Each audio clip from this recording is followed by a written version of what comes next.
the footsteps outside my tent. I've never told this story out loud before, mostly because every time I try, people either laugh it off or tell me my mind was playing tricks on me because of the cold. But I know what I heard. I know what I felt. And I know that whatever was outside my tent that night was not an animal. This happened during my winter break in December of 2019.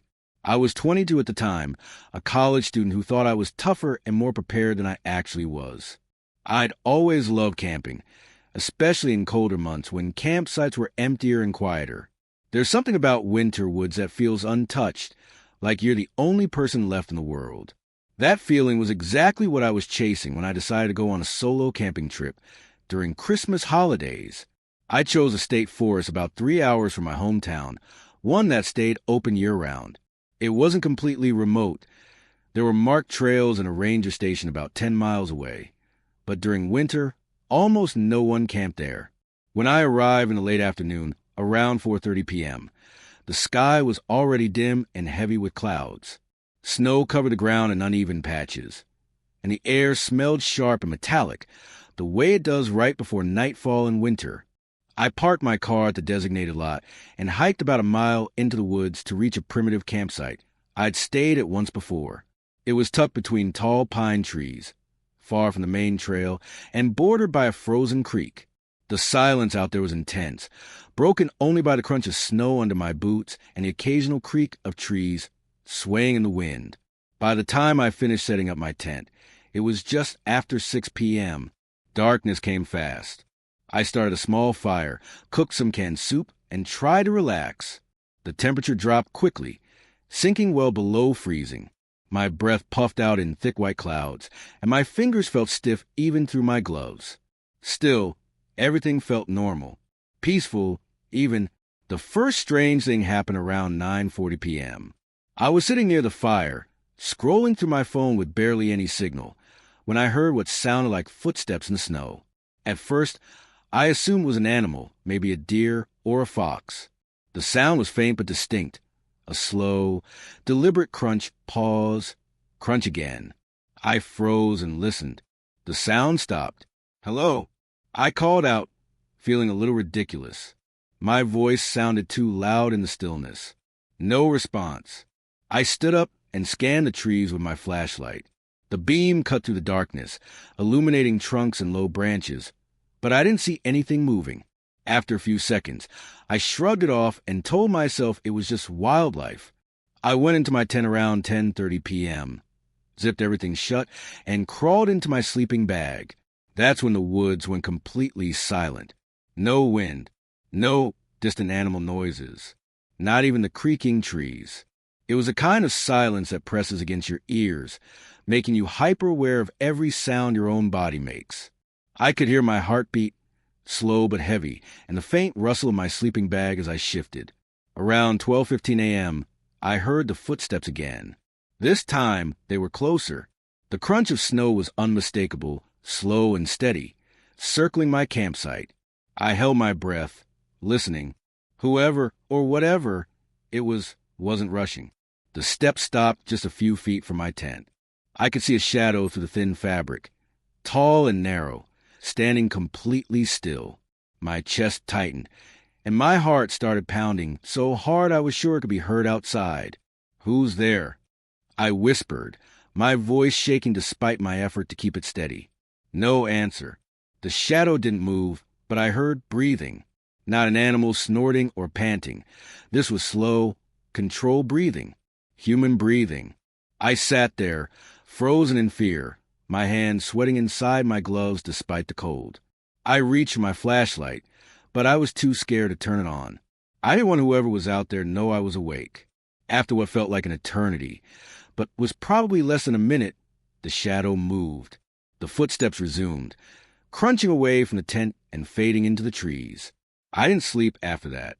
I stayed awake, staring at the tent wall, listening for any sound. Around 2:30 a.m., I started to convince myself I'd imagined the whole thing. The cold does strange things to your mind, I told myself. Fear fills in gaps. Then I heard a zipper. It was soft, careful, and unmistakable, the sound of a tent zipper being tested. My stomach dropped. My body went completely numb, like all the blood had drained from my limbs. The zipper moved maybe an inch, then stopped. I didn't scream.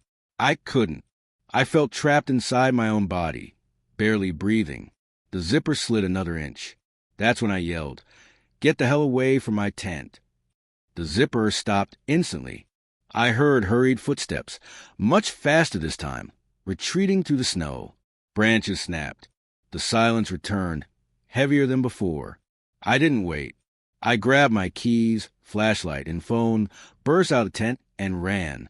I didn't bother packing anything.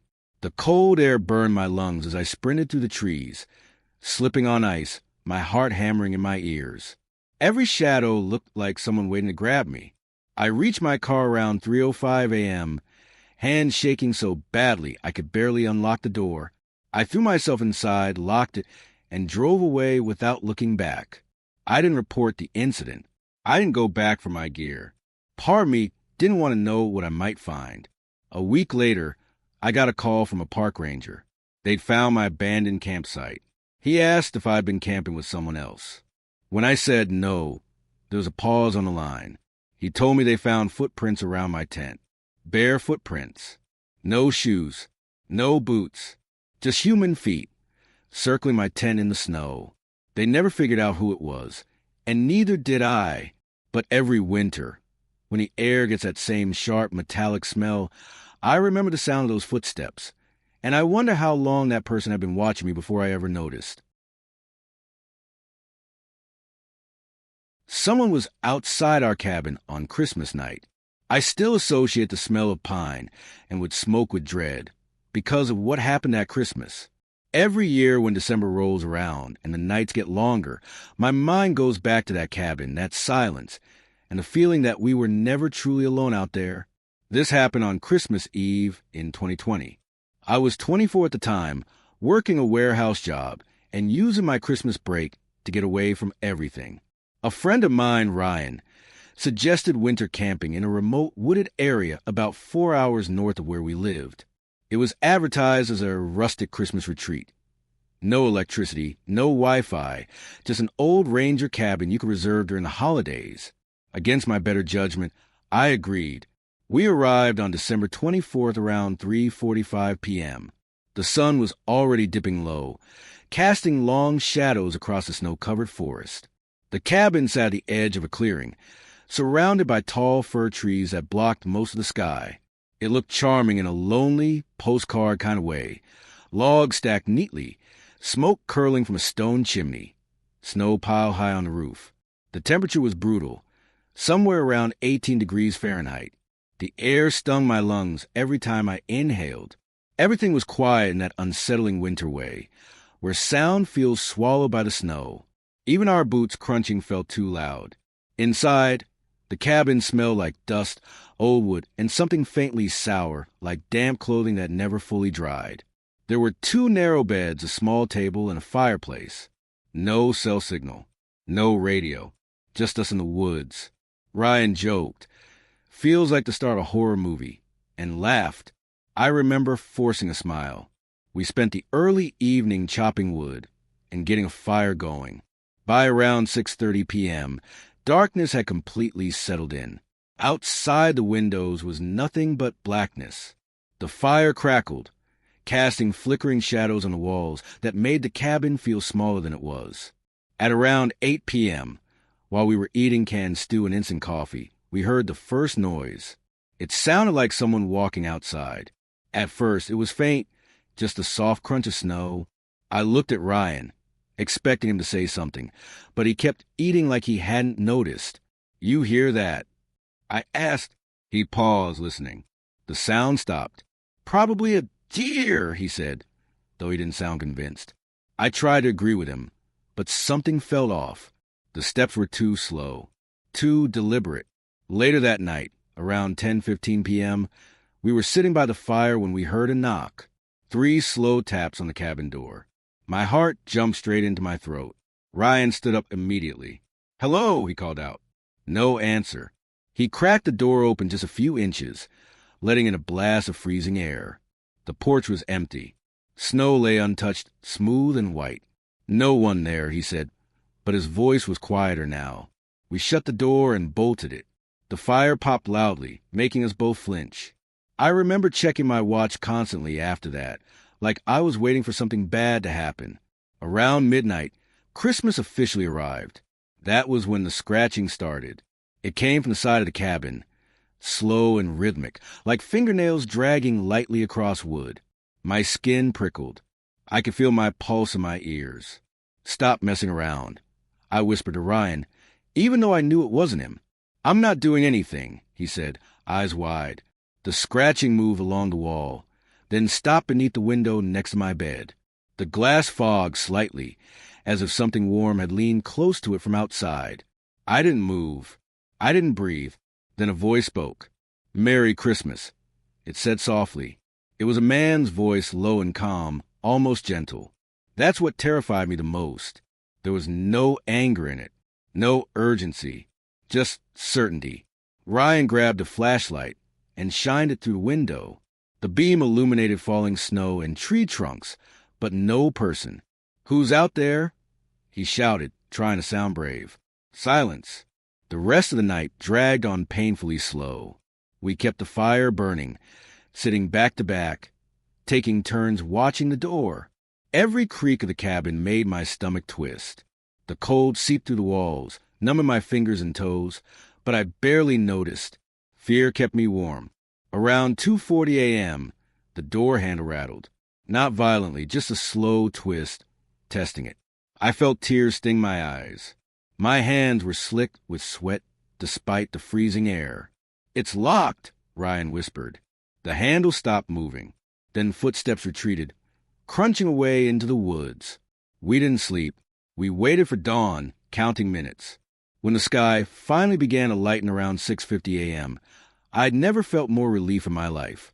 We packed our things quickly and left without eating breakfast. As we stepped outside, I noticed something near the window. Footprints. Bare footprints. They circled the cabin, stopping beneath each window. The toes were long, the impressions deep, as if the person had stood there for a long time. Ryan noticed them too. He didn't say anything. Neither did I. We drove straight home. No music, no talking. A few days later, I looked up the cabin online. It was no longer available for booking. The page had been taken down completely. When I called the ranger station listed on the website, the woman on the phone sounded confused. "That cabin's been closed for years," she said. "Someone froze to death out there one Christmas. We don't rent it anymore. I still don't know who or what was outside that cabin on Christmas night. But every year, when people talk about peaceful winter getaways and cozy cabins, I think about that calm voice in the dark and how it wished us a Merry Christmas, like it already knew we wouldn't forget it." The caroler who wouldn't leave. I was 19 when this happened, and I had never been afraid of the woods before. I grew up camping with my family every winter break, and Christmas camping was kind of our thing. Snow, hot food over a fire, cheap decorations hung from branches. It always felt peaceful, normal. That's why what happened at Christmas still doesn't make sense to me, no matter how many times I replay in my head. This took place on December 26th, 2018, in a small national forest campground about 2 hours from our town. My parents had gone back home early because of work, but I decided to stay an extra night alone. I wanted the quiet. The campground was technically still open, but nearly empty. I remember the ranger telling us casually, "You might be the only one left after Christmas." At the time, that sounded perfect. By the time my parents drove off, it was around 4:10 p.m. The sun was already low, bleeding orange light through the bare trees. Snow covered the ground in thick, uneven layers, and the air smelled like pine and frozen dirt. I waved as their car disappeared down the road, then turned back to my tent, suddenly aware of how quiet everything had become. I kept myself busy setting up more firewood and cooking dinner. Around 6:30 p.m., darkness fell completely. The fire was my only source of light, its glow barely reaching the tree line. I hung a small string of battery-powered Christmas lights around my tent entrance, something I'd done every year. They blinked softly, red and green against the white snow. At around 8 p.m., I heard singing. At first, I thought it was coming from my phone. I checked it, nothing playing. The sound continued, faint but clear. A man's voice, slow and slightly off-key, singing a Christmas carol. I recognized it immediately. Silent Night. It was coming from somewhere in the woods. I stood up slowly, my heart beginning to race. The voice sounded far away, muffled by trees, but it was unmistakably human. I told myself it had to be another camper, maybe someone hiking through late. Still, something about it felt wrong. There were no footsteps, just the singing, drifting through the trees like it didn't need a body to carry it. "Hello," I called out, feeling stupid the moment the word left my mouth. The singing stopped. The silence afterward felt heavier than before, like the woods were holding their breath. I waited, listening, but nothing followed. Eventually, I convinced myself I was being paranoid. I crawled into my tent around 10 p.m., zipped it shut, and turned off the lights. I was just starting to drift off when the singing started again. This time, it was closer. I checked my watch. 11:47 p.m. The voice was clearer now. Each word distinct. The melody slow and deliberate. My chest tightened. Whoever it was sounded like they were standing just beyond the fire pit, right at the edge of the light. I didn't respond. I didn't move.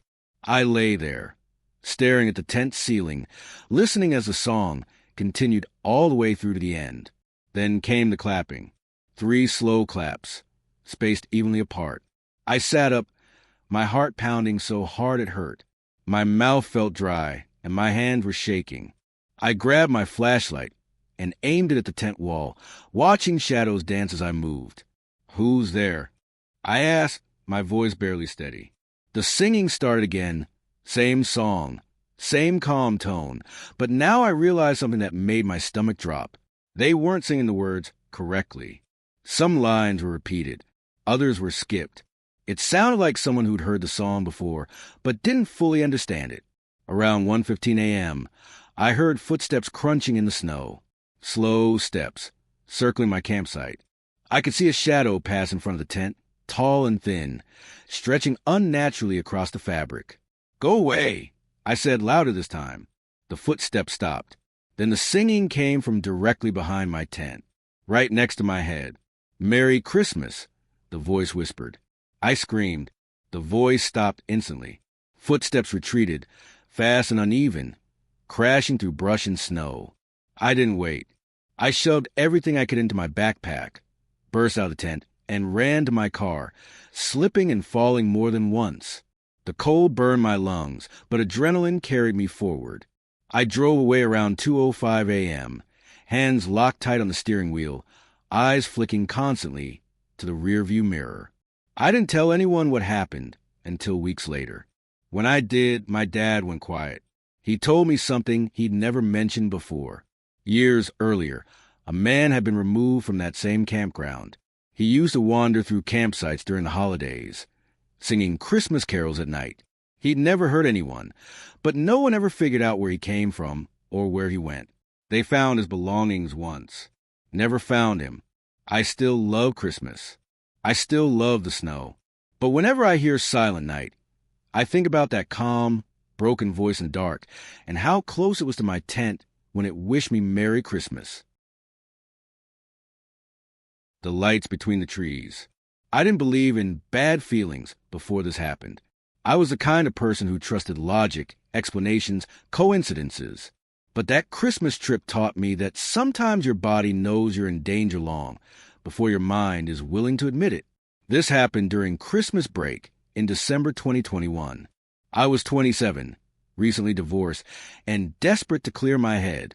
I took a week off work and decided to go winter camping alone in a mountain region about 5 hours away from my city.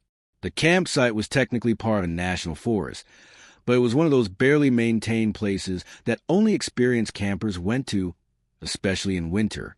I arrived on December 23rd at around 2:20 p.m.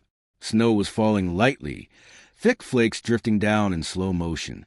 The sky was a dull gray, and the trees stood tall and bare, their branches creaking softly in the wind. The deeper I drove into the forest, the more isolated it felt. By the time I parked, there were no other vehicles in sight. The campground had 6 campsites. I chose the one furthest from the entrance, near a frozen lake. The ice was covered in snow, smooth and untouched, stretching out into the fog. It was quiet in a way that felt unnatural, like the world had been muted. By 5 p.m., my tent was set up, and I had a small fire going. I hung a lantern from a tree branch and strung a short line of battery-powered Christmas lights along my tent poles. It felt silly but comforting, a small reminder that it was still Christmas. Even out there, night fell fast. By 6:15 p.m., the woods were pitch black beyond the firelight. The temperature dropped hard, well below freezing. My fingers burned with cold every time I took my gloves off, and my breath came out in thick clouds. I ate quietly, listening to the occasional pop of the fire and the distant groan of trees shifting in the wind. The first thing that unsettled me happened around 7:40 p.m. I noticed a light in the trees. At first, I thought it was a reflection, maybe someone else's lantern catching the snow. But as I stared, I realized it was moving, a faint, yellowish glow weaving slowly between the trunks, far off but clearly visible. I stood up, heart starting to race. No footsteps, no voices, just the light, drifting calmly through the forest. "Hello," I called. The light stopped. It hovered there for a few seconds, perfectly still. Then it went out. I told myself it was another camper checking out the area. Still, unease settled deep in my chest. I locked my car doors out of habit and crawled into my tent around 9:30 p.m., keeping my boots on. Around 11 p.m., I saw the light again. This time, it was closer, on the opposite side of the lake. The glow reflected faintly off the snow-covered ice. I could see it moving slowly, deliberately, like someone searching for something. I checked my phone. No signal. I watched from inside my tent, barely breathing. The light circled the lake once, then stopped directly across from me. That's when a second light appeared. Then a third. 3 separate glows, spaced evenly apart, flickering gently between the trees. They didn't move like flashlights. There was no bouncing, no shaking, just smooth, gliding motion. My mouth went dry. I could feel my pulse in my throat. At 12:32 a.m., the lights began to move toward my campsite. Not fast, not slow, just steady. I whispered, "Nope," to myself and turned off my lantern. Darkness swallowed me instantly. I lay flat, watching the thin fabric of my tent glow faintly as the lights approached. They stopped just outside the tree line. I heard breathing, multiple breaths. Soft, slow, synchronized. "Hey!" a voice called softly. A man's voice. Calm, friendly. "You camping out here alone?" I didn't answer. My body felt frozen, locked in place. The lights shifted closer, now just beyond my fire pit. I could see shadows moving, tall shapes, but indistinct. One of them laughed quietly, like they'd heard a private joke. "It's Christmas," another voice said. "We just want to talk." My heart was pounding so hard I thought I might pass out. My hands were slicked with sweat, despite the cold. I gripped my car keys like a weapon. At 1:05 a.m., one of the lights tilted downward, illuminating the snow near my tent. There were no footprints. None at all. The light lifted slowly, shining directly at the side of my tent. I could see the vague outline of a head, too tall, neck bent at an odd angle. "Come out," the first voice said gently. "You don't need to be afraid." That was it. Survival instinct kicked in. I burst out of the tent, screaming, and sprinted for my car. The cold air tore at my lungs, and I slipped hard on the snow, scraping my hands raw. Behind me, I heard movement, but still no footsteps. Just the sound of breathing, suddenly closer. I reached my car at 1:12 a.m., threw myself inside, and locked the doors. As I turned the engine on, my headlights flashed across the campsite. The lights were gone. No people, no movement, just the trees and my abandoned tent. I drove out without stopping, heart racing the entire way. I didn't slow down until I reached the highway. Well, after 3 a.m., I reported the incident to a ranger station 2 days later. The man on the phone went quiet when I described the lights. "We've had similar reports," he said finally, "especially around Christmas." I asked him what caused them. He didn't answer. To this day, I don't know who was out there or how they moved without leaving a single footprint in the snow. But every Christmas, when I see soft yellow lights glowing through falling snow, I feel that same dread crawl up my spine. And I wonder if they're still out there, waiting for someone else who just want to be alone for the holidays.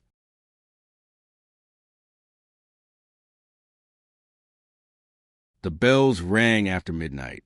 I used to think Christmas bells were comforting. Church bells, sleigh bells, the kind you hear in old holiday songs. They were always tied to warmth, family, safety, after what happened during my winter camping trip. That sound means something very different to me now. This happened during Christmas break in December 2017. I was 25, newly hired at a construction company, and completely burned out. I didn't have family plans that year, so I decided to take a solo winter camping trip to clear my head. I picked a remote campground near a mountain pass about 3.5 hours from my city. It stayed open year-round, but winter use was rare. That was exactly what I wanted. I arrived on December 24th around 1:50 p.m. Snowbanks lined the narrow road leading into the campground, and the sky was a dull, washed-out white. The forest was dense, mostly spruce and fir, and the air smelled clean and sharp like frozen pine needles. There were only 4 campsites, and mine was the furthest in, tucked against a steep slope. I didn't see another car.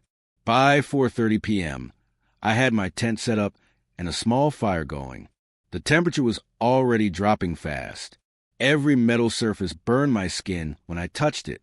I ate quietly, listening to the wind sigh through the trees and the occasional thump of snow falling from branches. As darkness settled in around 6 p.m., the forest changed. The trees became tall black shapes, crowding in around the campsite. My fire felt small, fragile. I remember checking my phone, no signal, and feeling a brief spike of anxiety before pushing it aside. The first bell rang at 8:12 p.m. It was faint, distant, and soft. A single chime, like a small handbell being shaken once. I froze, spoon halfway in my mouth. I waited, listening. The sound didn't repeat. I told myself it had to be wind, or maybe ice shifting somewhere. Bells carry strangely in cold air, I reasoned. Still, I felt uneasy. By 9:30 p.m., I was inside my tent, bundled deep in my sleeping bag, trying to read by headlamp. The wind had died down completely. The silence pressing around me, thick and uncomfortable. At 10:47 p.m., I heard the bells again. This time, there were 2 chimes. Closer. My heart started beating faster. I turned off my headlamp and listened. The bells rang again, 3 soft jingles, unevenly spaced. They weren't being shaken randomly. There was a rhythm to them, slow and deliberate. I whispered, "Hello?" My voice sounded weak in the cold air. The bells stopped. I lay there, staring at the tent ceiling, my breath fogging the fabric. I tried to convince myself it was another camper walking nearby with a bell on their pack. But I hadn't seen anyone. And who camps with bells at night? Around midnight, Christmas officially arrived. At exactly 12:03 a.m., the bells rang again, right outside my tent. I sat up so fast my head spun. The sound was unmistakable now. A small metal bell, close enough that I could hear the faint rattle of the clapper inside. It rang once, twice, then dragged slowly across the ground, like someone lowering it carefully. I could hear breathing. Slow. Wet. Too close. My chest felt tight, and my hands trembled uncontrollably. I grabbed my flashlight, but didn't turn it on. I was terrified of what I might see. "Please go away," I whispered. The breathing stopped. Then a voice spoke, low and calm. "Have you been good this year?" My blood ran cold. The bell jingled again, right next to the tent wall near my head. I could see a shadow press against the fabric, tall, thin, unmoving. The shadow's head tilted slightly, like it was listening. "I asked you something," the voice said softly. I didn't answer. I couldn't. The shadow slid away from the tent, and I heard footsteps crunching in the snow, circling my campsite. Each step was slow and heavy, like the person was dragging their feet. The bell rang with every step, keeping time. I checked my watch. 12:19 a.m. The footsteps stopped near my car. Then I heard metal scrape against metal, the sound of my car door handle being tested. That broke something in me. I burst out of the tent, screaming, flashlight blazing, and sprinted for my car. The beam of light caught something near the tree lean. A tall figure wearing something dark, its face hidden beneath a hood, or maybe just shadow. One arm hung unnaturally long, and from its hand dangled a small silver bell. It rang once as it turned its head toward me. I don't remember unlocking my car. I don't remember getting in. I just remember slamming the door and locking it, my whole body shaking. Through the windshield, I saw the figure step closer, then stop at the edge of the headlights. It didn't come any further. It just stood there, ringing the bell slowly, once every few seconds. I drove away at 12:31 a.m. In my rearview mirror, I saw the bell flash one last time in the headlights before disappearing into the trees. I didn't sleep that night. I didn't stop driving until the sun started to rise. A week later, curiosity got the better of me. I called the ranger station and described what happened. The man on the phone went quiet. "You're not the first to mention bells," he said finally, "especially around Christmas." I asked him who it was. He paused. "We don't know," he said, "but people who follow the sound usually don't come back. Every Christmas since then, when I hear bells ring late at night, my stomach knots with fear, because somewhere in the woods, I believe something is still walking from campsite to campsite, asking questions you're better off never answering." The figure in the snowman. I never used to mind being alone on Christmas. In fact, I preferred it. The quiet felt honest. No forced smiles, no expectations. Just cold air, snow, and the kind of silence you can sink into. That's why. In December 2022, I decided to spend Christmas night camping by myself in a remote winter campground I'd been to once before. I told people I wanted peace. What I didn't realize was how thin the line is between peace and something much worse. I was 30 years old at the time, working night shifts most of the year, so being awake late felt normal to me. I drove up to the campground on December 24th and arrived around 3:30 p.m. The place was nearly abandoned, just a plowed entrance road, a small wooden sign half buried in snow, and a wide clearing surrounded by dense forest. The sky was pale and overcast, and the air had that deep, biting cold that settles into your bones instead of just brushing your skin. There were 6 campsites. 5 were empty. Mine was the last one, furthest in the road, backed up against a line of thick spruce trees. Snow was everywhere, smooth, untouched, like no one had walked through in days. That should have been my first warning. I set up my tent quickly, my fingers aching despite thick gloves. By the time I finished, it was around 5:15 p.m., and the light was already fading. I started a fire, cooked a simple meal, and poured myself a small cup of whiskey to keep warm. The woods were silent except for the soft crackle of burning logs and the occasional creak of trees shifting under the weight of snow. At about 6:40 p.m., I noticed something strange near the edge of the clearing. A snowman. It stood just beyond my firelight, partially hidden between 2 trees. At first, I laughed to myself. Kids must have been here earlier, I thought. It was lopsided and uneven, with stick arms and 2 dark stones for eyes. No carrot nose, no scarf, just standing there. I didn't remember seeing it when I arrived. That thought made me pause. I told myself I just missed it. Easy explanation. I went back to my fire, but I kept glancing toward the trees. The snowman looked wrong somehow, not cheerful or playful, but stiff, almost deliberate. Around 9 p.m., I crawled into my tent. The temperature had dropped sharply, and my breath fogged the air inside. I zipped the tent closed and lay there listening to the forest. No wind, no animals, just silence, so complete it felt like pressure on my ears. That's when I heard footsteps. Slow, crunching, heavy. They came from the direction of the clearing, not the forest. Someone was walking through the campsite. I checked my watch. 9:17 p.m. Hello. I called out, trying to sound calm. The footsteps stopped. I waited, heart pounding, but no one answered. After a long moment, the footsteps resumed, this time moving away, back toward the trees. I told myself it was another camper passing through, though I knew how unlikely that was. I forced myself to relax, closed my eyes, and tried to sleep. Sometime after midnight, 12:48 a.m., according to my watch, I woke up suddenly. The silence was gone. I could hear breathing. Not mine. It was slow, controlled, just outside the tent. Each breath fogged the fabric, faintly near my head. I lay perfectly still, afraid that even shifting would give me away. Then I heard a soft scraping sound. Snow being packed, pressed, shaped. The sound continued for several minutes, rhythmic and careful. Whoever was out there wasn't rushing. They were taking their time. At 1:05 a.m., I heard footsteps retreating toward the clearing. I waited another 10 minutes before I worked up the courage to unzip the tent slightly and shine my flashlight outside. The beam swept across the campsite and landed on the snowman. It was closer now, much closer. It stood just a few feet from my fire pit, perfectly upright. Its shape was cleaner, smoother, more defined than before. The stones that formed its eyes reflected the flashlight beam, glossy and dark. And behind it, in the snow, were footprints. Bare footprints. Human. My stomach dropped. The cold didn't matter anymore. Fear burned hotter than any fire. I zipped the tent shut and grabbed my keys, my flashlight, anything I could reach.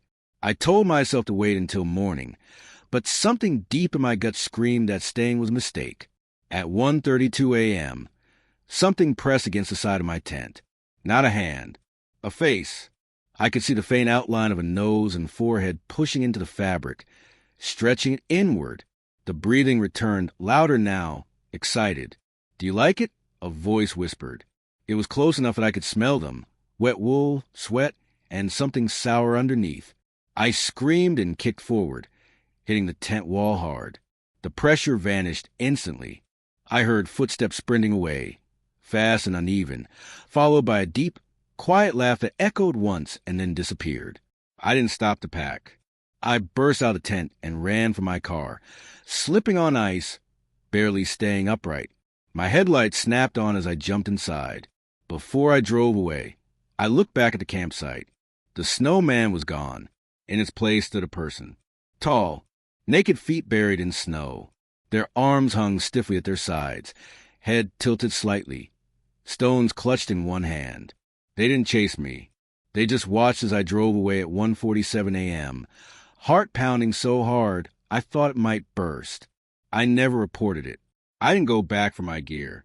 But every Christmas since then, when I see snowmen standing in quiet yards or empty fields, I feel sick to my stomach, because I know now that sometimes they aren't made to be decorations.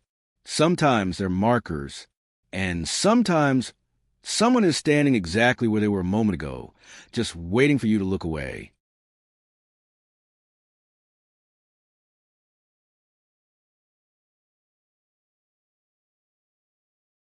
The gift left outside my tent. I don't exchange Christmas gifts anymore. Not because I don't like the holiday, but because ever since that night, the idea of finding something waiting for me, something I didn't ask for, makes my chest tighten with panic. What happened during that winter camping trip taught me that not every gift is meant to be opened. This happened on December 25th, 2019. I was 26 and working a seasonal job that left me with Christmas Day off, but no plans. My family lived out of state, and the weather had grounded flights, so I decided to do something I'd always wanted to try, a solo Christmas camping trip. I picked a well-known forest preserve about 2.5 hours away. It stayed open year-round, and I figured Christmas Day would mean fewer people.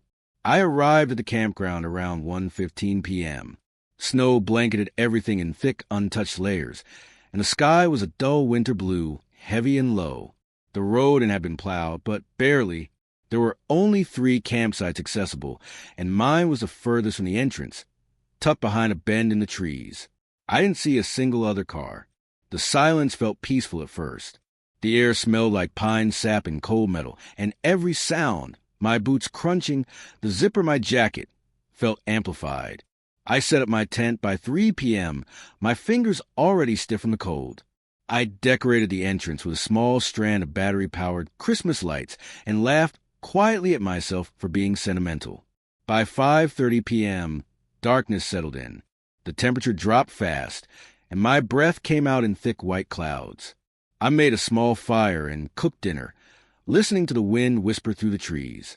I remember thinking how calm everything felt, how safe. That feeling didn't last.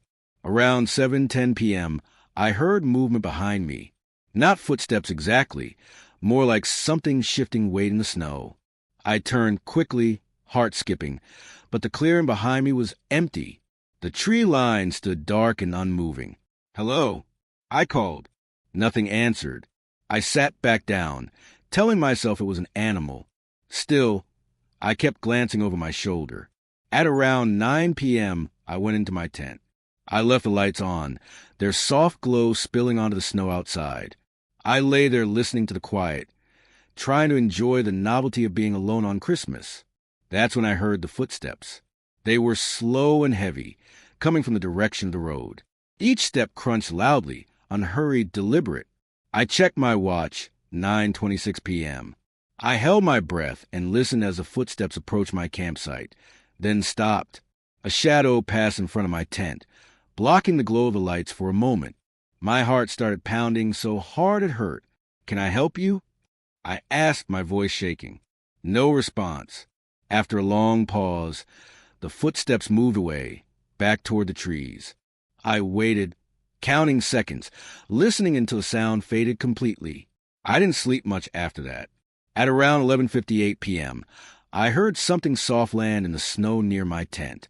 It made a dull thump, like a small object being set down carefully. I froze.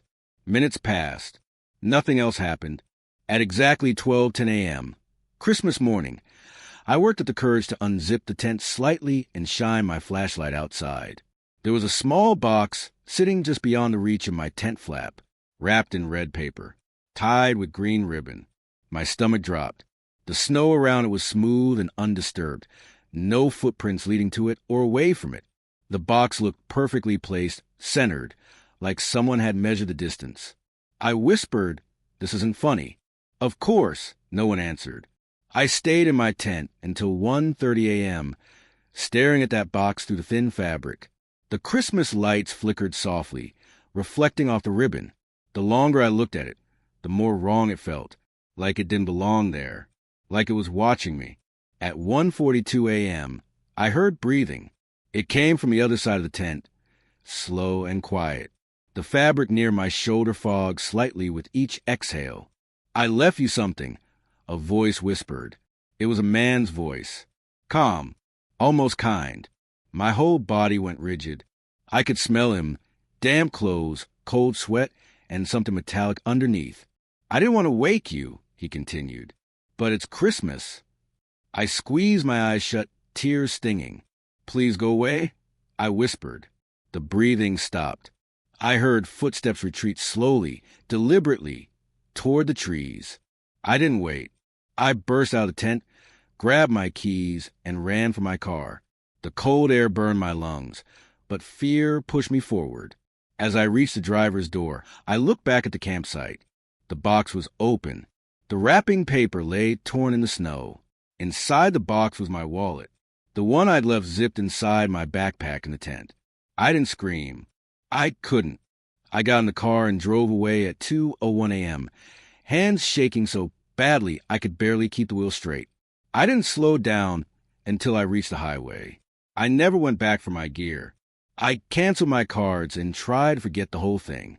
But sometimes, late at night around Christmas, I remember that box sitting perfectly in the snow. And I wonder how long he'd been watching me, how long he'd waited to give me his gift, and whether he's still out there, wrapping presents for someone else who thinks they're truly alone.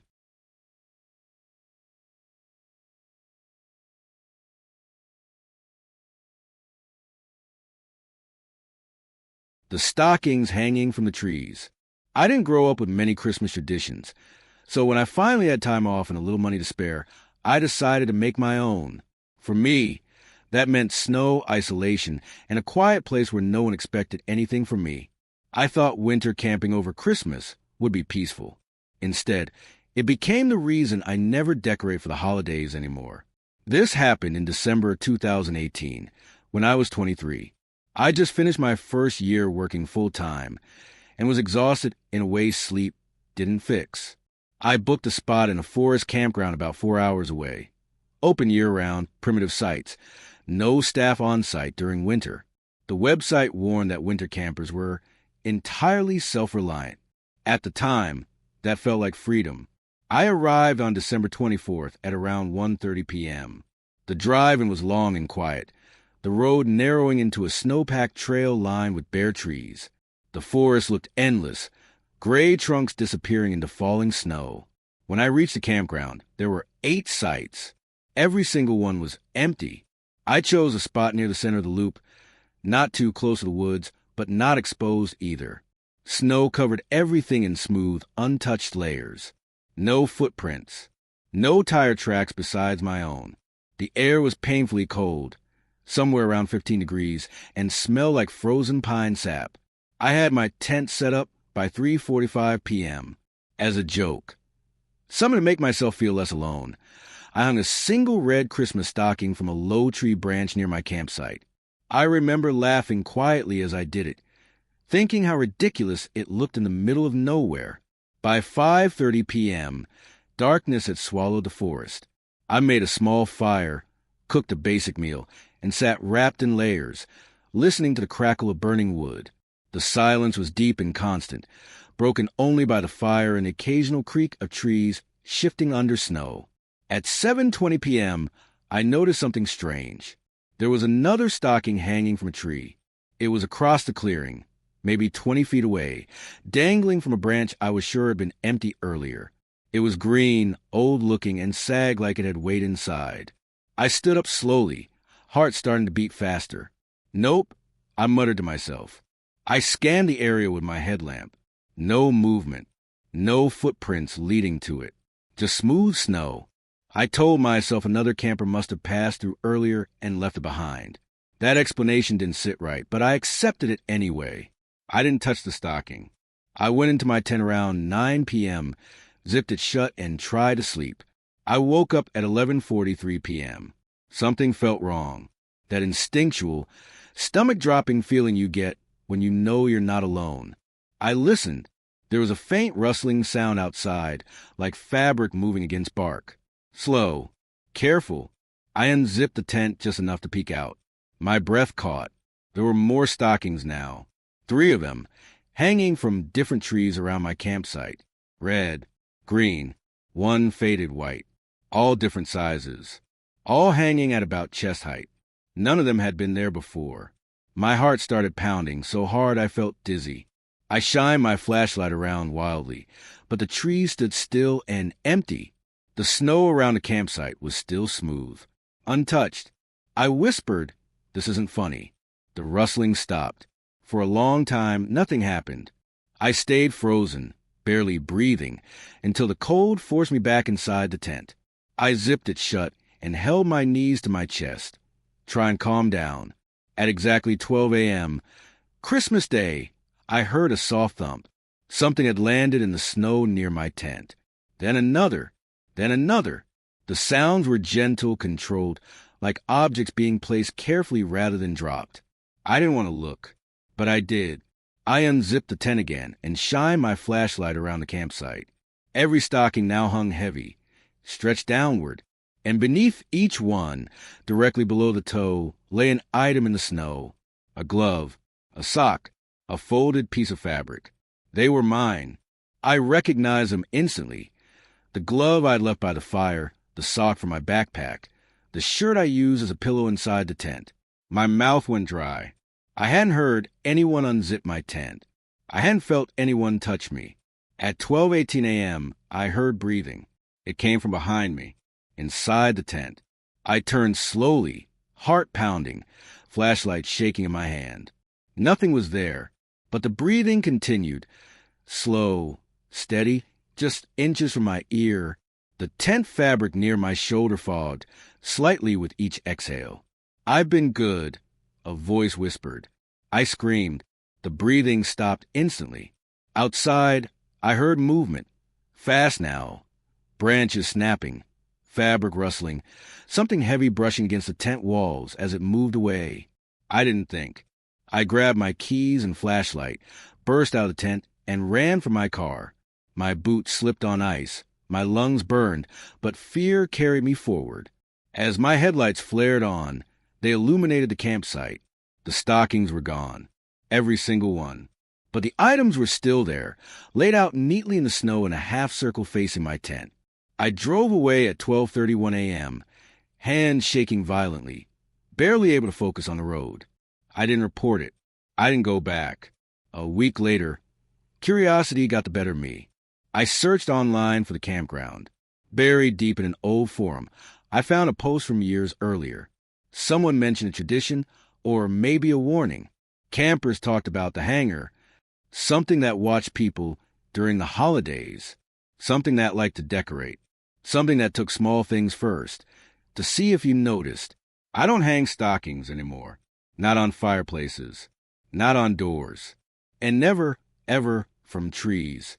Because sometimes when you decorate in the woods, you're not the only one celebrating Christmas.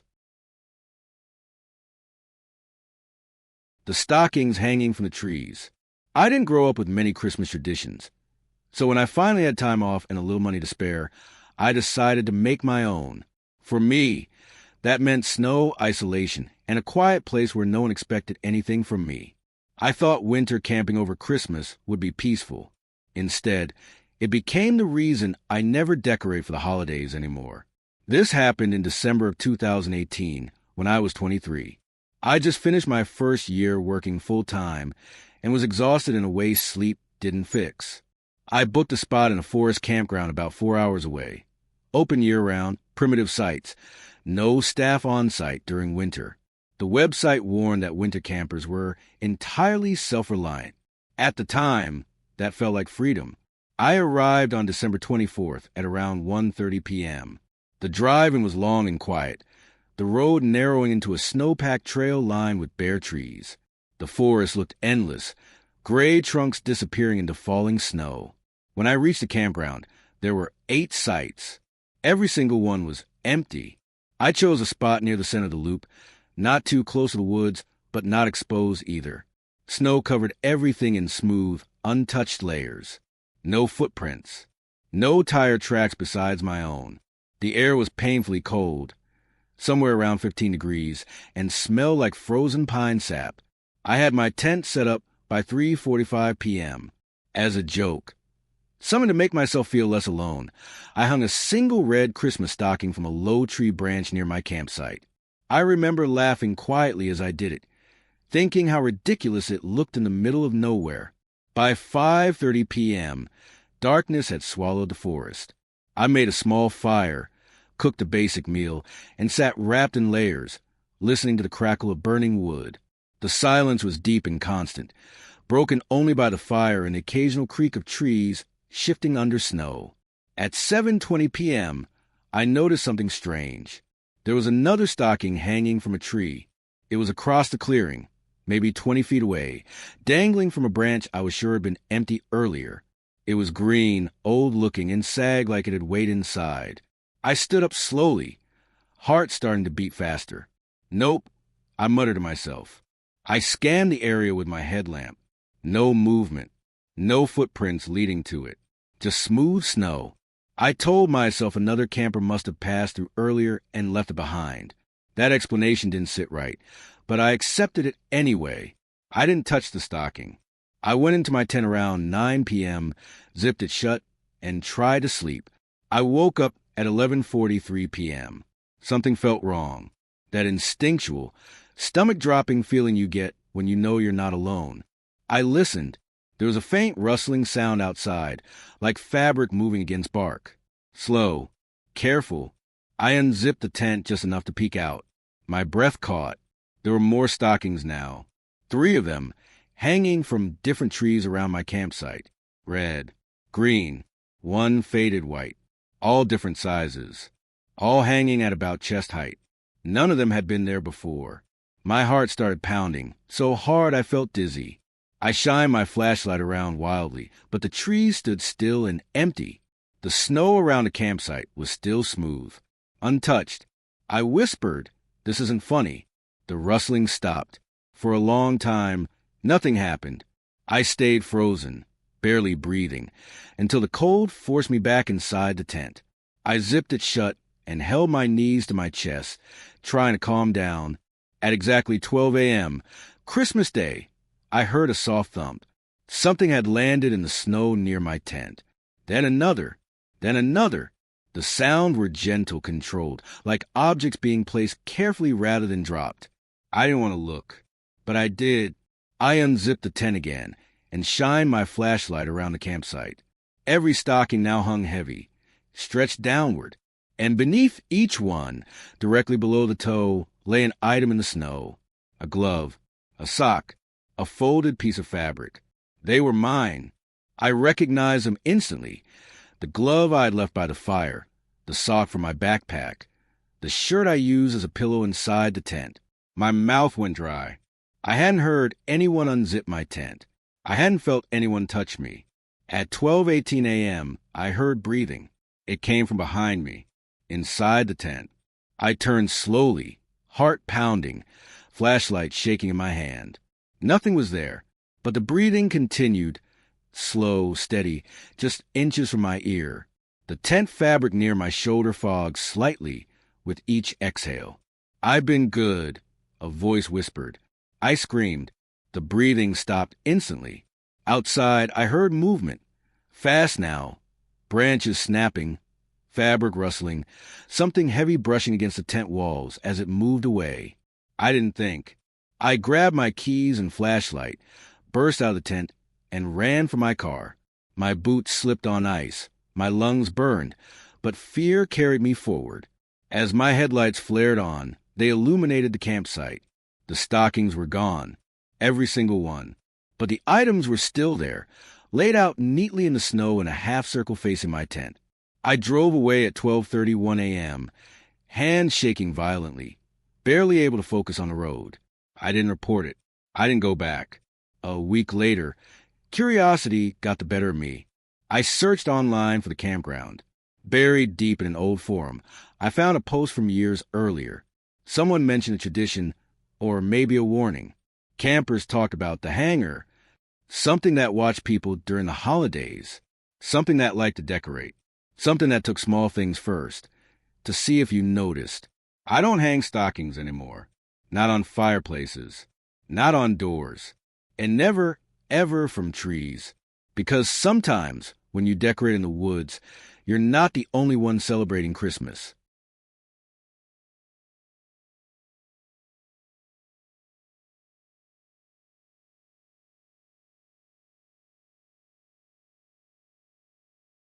The cabin at Hollow Pine. I used to think Christmas camping trips were always peaceful. Quiet snow, crisp air, hot drinks by the fire. That was until Christmas of 2021, when I learned how wrong that assumption could be. I'll never forget the fear I felt standing in that cabin, alone, listening to something that shouldn't have been there. I was 29 at the time. I'd recently started a new job and wanted quiet escape over the holidays. I booked a rustic cabin in a national forest, about 4 hours from my apartment. The site had no electricity and no cell service, which sounded perfect at the time.